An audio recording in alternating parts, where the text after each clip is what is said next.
The threads that bind us.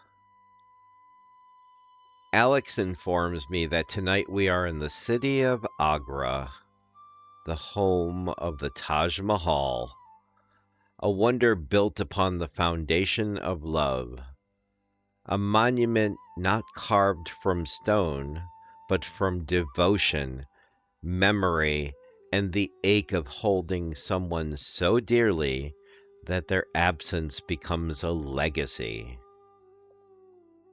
It feels fitting, my friend, because tonight's story is about relationships, the kind that shape us, soften us, and sometimes break us.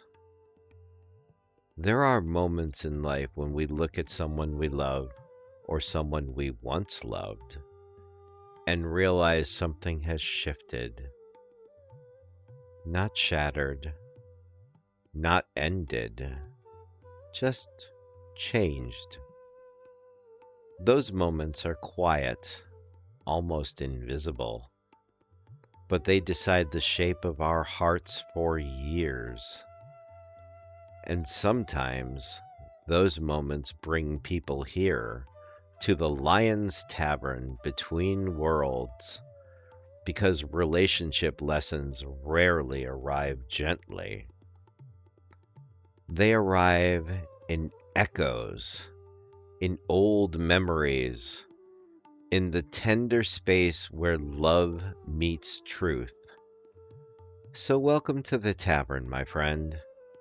Tonight's tale is about the bonds we form, the ones we lose, and the ones we choose to carry with us anyway. Sit with me, warm your hands by the fire, and enjoy the tea. Listen closely.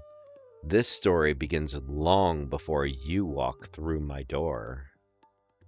Her name was Saren, a quiet archivist from a small coastal village. To most, she was ordinary, but her heart had a rare way of believing in the goodness of others. She loved the small things, the sway of lantern light at dusk, the way a book felt before the first page turned, the soft hope that someone, someday, would see her just as she was. She then met Orin. Orin was a wanderer, the kind of soul who carried old storms in his chest, a man who could smile without ever revealing what weighed behind his eyes. Their first meeting, it wasn't grand.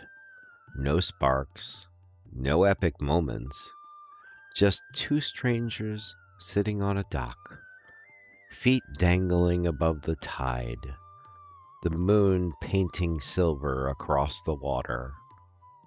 But something shifted. A thread tied itself between them, quietly and without permission. For a while, everything felt gentle, patient, like slowly opening a window to let in warm air. They learned about each other's stories, shared hopes in half whispers, laughed at the small things, dreamed of simpler days. Saren believed their thread would only grow stronger, but some hearts, especially wounded ones, don't know how to receive what is freely given, and Orin's past was not quite finished with him. Every relationship reaches a moment where love has to choose between growth and protection, and Orin chose protection. Not because Saren wasn't enough, but because he believed that he wasn't. The pulling away began quietly, a shorter touch, a quieter voice, a moment of hesitation he thought that she wouldn't notice. But Saren felt everything. She always had. One evening, her voice trembling in the lamplight, she asked him, "Are you slipping away from me?"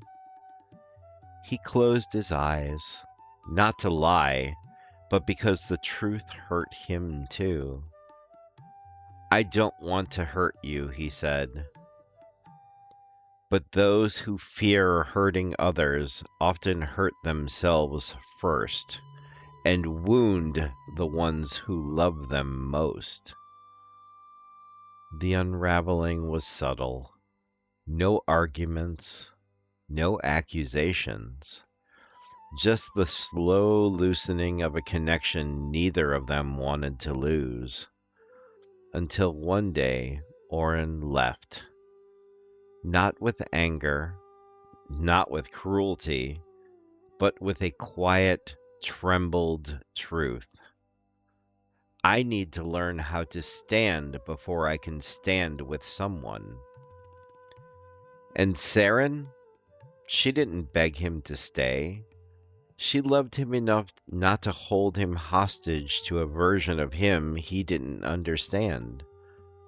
But the loss hollowed her, not because she was abandoned, but because she had offered love to someone who did not yet know how to hold it. Relationships don't always break. Sometimes they fade gently, leaving behind a silence that echoes louder than any goodbye.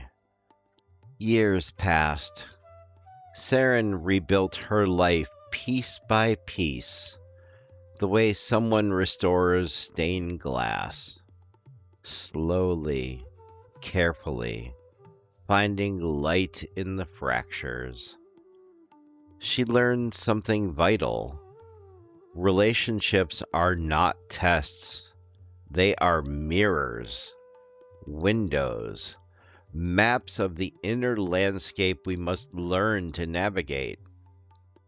And then, one ordinary morning, a letter arrived from Oren. Simple, uneven, but honest. "Thank you," he wrote, "for seeing me when I couldn't see myself. I hope your world is brighter." Saren did not cry, did not ache, did not wish for the past. She simply smiled, because the thread between them had finally softened into something gentle. A memory, a lesson, a part of her story, but not the anchor of it. She realized then, some people come to teach us how to open. Some people come to teach us how to let go. And some teach us how to return to ourselves. And so Saren walked forward, steady, whole, and free. Not untouched, but transformed. Because love is never wasted, even when it ends. My friend, relationships shape us in ways we rarely see until long after the moment has passed. Some stay, some leave, some return changed, some return only in memory. But all of them, every thread, adds something to who we are becoming. So be gentle with your heart, be honest in your love, and be brave enough to let certain threads rest when their purpose has been fulfilled. You do not walk alone, not here, not in the quiet places of your past, and not in the unfolding future ahead. Tonight, the lantern stays lit for you, And until you return, my friend, may every thread you carry lead you closer to the person you were meant to be.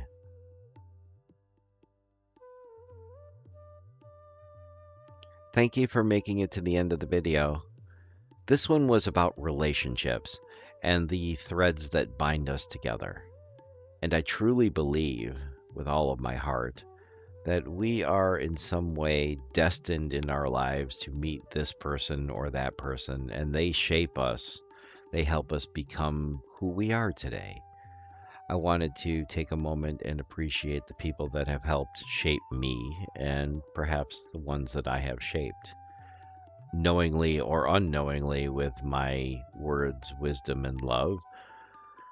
Take a moment, my friends, today, if you can, and appreciate those that have shaped you, because you are a much better person for it. Thanks for being here, and take care of yourself. I will see you soon with a hot or a cold beverage of your choice. The tavern doors are always open.